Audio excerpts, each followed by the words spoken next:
27 صفر اور ستمبر کا مہینہ تھا، تو 622 عیسوی تھی۔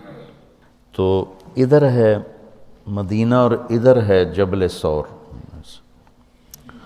تو ابو بکر نے عرض کی میں نے ایک غار ڈھونڈ رکھا ہے، پہلے وہاں چلتے ہیں، تو جب ہماری تلاش ذرا رک جائے گی پھر ہم نکلیں گے۔ تو اللہ کے نبی پنجوں کے بل چل رہے تھے، پنجوں کے بل، پنجوں کے بل اس لیے چل رہے تھے کہ پاؤں کا نشان دیکھ کر کھوجی پیچھے نہ پہنچ جائے۔ یہ ایک علم تھا جو اب مٹ گیا ہے، چونکہ سڑکیں پکی ہو گئیں تو چور کا نشان ختم ہو جاتا ہے۔ جب سڑکیں کچی ہوتی تھیں تو اس کے قدموں کو کھوجی پہچانتا ہوا چلتا چلتا چلتا اس کے گھر پہنچ جاتا تھا، چاہے وہ 100 میل ہوتا تھا۔ تو یہ کوئی مکہ سے غار ثور 3 میل تھا، تو آپ ایسے جا رہے تھے ایسے۔ ابو بکر کبھی آپ کے آگے چلتے کبھی پیچھے چلتے، کبھی آگے چلتے کبھی پیچھے چلتے۔ تو آپ نے پوچھا یہ کیا کرتے؟ کبھی آگے کبھی پیچھے۔ تو کہنے لگے اخاف الرصد فامشی امامک، اخاف الطلب فامشی خلفک۔ جب مجھے یہ خیال آتا ہے کہ کوئی آگے چھپا ہوا حملہ آور حملہ نہ کر دے دشمن تو میں آگے ہو جاتا ہوں، جب مجھے خیال آتا ہے پیچھے سے کوئی پہنچ نہ جائے تو میں پیچھے ہو جاتا ہوں، اس طرح۔ تو آپ نے بہت شکریہ ادا کیا ان کا۔ جب پہاڑ پہ چڑھنے کا وقت آیا تو آپ کی انگلیاں زخمی ہو گئی تھیں ایسے چلتے چلتے۔ کس قدر نبی اسباب کی رعایت کر رہے ہیں، اسباب کی رعایت کتنی ضروری ہے۔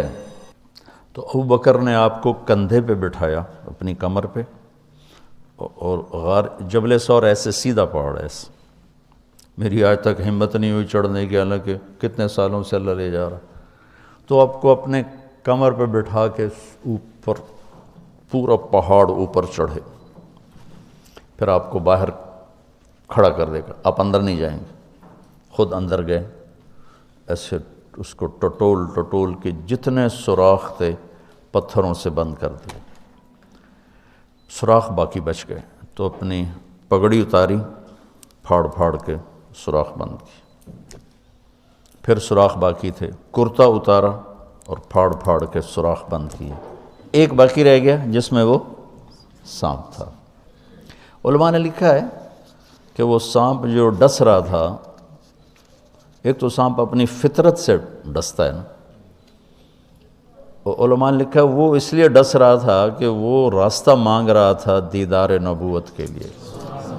یہ کئی علماء نے یہ لکھا ہے کہ وہ اپنی فطرت سے نہیں، احتجاج کر رہا تھا کہ میں نے راہ دے، میں بھی دیدار کرا، میں بھی دیکھنا چاہتا۔ یہ تھا۔ تو کہا یا رسول اللہ آئیے۔ جب آپ اندر تشریف لائے تو اندھیرا تھا، پتہ نہیں چلا۔ تھوڑی سی روشنی ہوئی تو دیکھا ابو بکر کا نہ کرتا تھا نہ عمامہ۔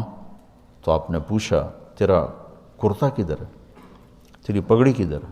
تو انہوں نے اشارہ کیا کہ یہ سارے سوراخ تھے۔ تو اللہ کے نبی کی آنکھیں چھلک پڑیں، اور آپ نے ایک دم بے ساختہ کہا یا اللہ میں ابو بکر سے راضی ہوں، تو بھی اس سے راضی ہو جا اور اسے جنت میں میرا ساتھی بنا دے۔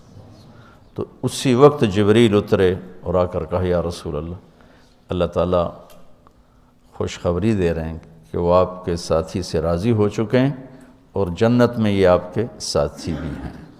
یہ خوشخبری ہے کہ یہ جنت میں آپ کے ساتھی ہیں۔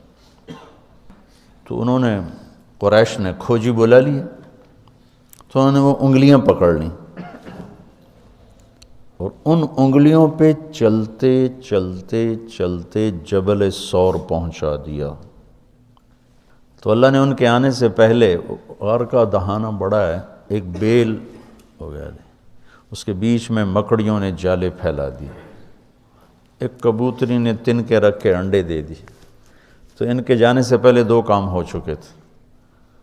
تو وہ کھوجی کیسا، حالانکہ پہاڑ پہ تو کچی زمین پہ تو پورا پاؤں لگتا ہے، پہاڑ پہ تو ایسے ایک آدھ کوئی نشانی پڑتا ہوگا تو کیسا علم تھا، ان کو لا کر اس نے دروازے پہ کھڑا کر دیا، کہا یہ ہے، اس سے آگے کوئی نہیں۔ تو ابی بن خلف کہنے لگا تیرا دماغ خراب، یہ جالا محمد کی پیدائش سے بھی پہلے کا بنا ہوا ہے، اور تو کہتا ہے ادھر گھس گئے، بے وقوف کہاں لے کے آ گیا؟ اب ابو بکر ڈر رہے تھے کہ یا رسول اللہ اب کیا ہوگا؟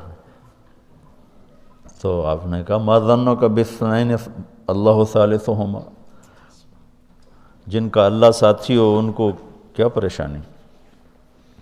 تو امیہ بن خلف نے وہیں دروازے غار کے منہ پہ بیٹھ کے اندر منہ کر کے پیشاب کیا، اب دونوں سامنے بیٹھے تھے۔ تو آپ نے مسکراتے ہوئے فرمایا دیکھو اگر یہ ہمیں دیکھ سکتے تو یہ یہاں بیٹھ کے پیشاب کرتا، تو انہیں آرام سے وہاں پیشاب کیا، وہ سامنے بیٹھے تھے دونوں۔ اللہ نے بیچ میں پردہ ڈال دی۔ قرآن ابوبکر صدیق کے اندر کے جذبے کو بتاتا ہے، لا تحزن، لا تحزن۔ قوم موسیٰ جب سامنے پانی اور پیچھے فرعون، تو ان کے جذبات کی ترجمانی کرتا ہے انا لمدرکون، انا لمدرکون۔ 40 برس کی صحبت اٹھائی ہے دو نبیوں کی، ہارون اور موسیٰ۔ وہ کلیم اللہ ہیں، پہلے رسول کلیم اللہ، رسول تو ان سے بھی پہلے تھے، کلیم اللہ پہلے کلیم اللہ ہے، اور 4 بڑے انبیاء میں سے ایک ہیں، ابراہیم، موسیٰ، عیسیٰ، نوح، اور 5ویں ہمارے نبی سب سے بڑے۔ تو جب آگے سمندر اور پیچھے فرعون، تو ان کو اپنے نبی کی کوئی فکر نہیں رہی، نہ موسیٰ علیہ السلام نہ ہارون۔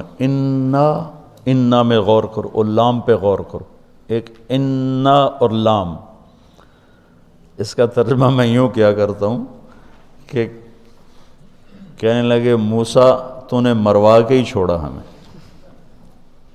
آپ کا کیا بنے گا، اب کیا ہوگا، آپ کی جانوں کو خطرہ ہے، ہم مارے گئے، ہم پکڑے گئے۔ تو آگے موسیٰ علیہ السلام نے اتنی شدت سے کہا کلا، کلا کا ترجمہ میں یوں کیا کرتا ہوں کہ ہو تسی اسے لیک کہ یا تسی پانی ڈوب جاؤ یا تو فرعون لتر مارے، لیکن ان معی ربی، میرا رب میرے ساتھ ہے، مجھے بچائے گا تو میری تو فعل تم بھی بچو گے۔ تو انا لمدرکون ان کے ذہن کی عکاسی کرتا ہے، پستی ذہن کہ صرف اپنی پڑ گئی، اور لا تحزن عکاسی کرتا ہے کہ ابراہیم، ابوبکر اپنی جان کا اگر خوف ہوتا تو لفظ آتا لا تخف، انہیں غم لگ گیا اپنے نبی کا کہ اب میرے نبی کا کیا ہوگا۔ تو حزن اپنے لیے نہیں، اپنے دوسرے کے لیے، آپ کی اب آپ کا کیا بنا، اب میرے نبی کا کیا بنے گا، اس کیفیت کے لیے قرآن نے اس میں عظمت صدیق ہے، لا تحزن، کہ انہیں اپنا کوئی فکر نہیں تھا، انہیں فکر پڑ گیا نبی کی۔ تو انہوں نے کہا ان اللہ معنا، اور ان اللہ معنا، صدیق کو بھی اپنے ساتھ لے لیا، تیرے میرے دونوں کے ساتھ اللہ ہے، فکر۔ موسیٰ علیہ السلام نے صرف اپنے آپ کو لیا ان کے اس جملے کی وجہ سے، ان معی ربی، میرا رب میرے ساتھ ہے۔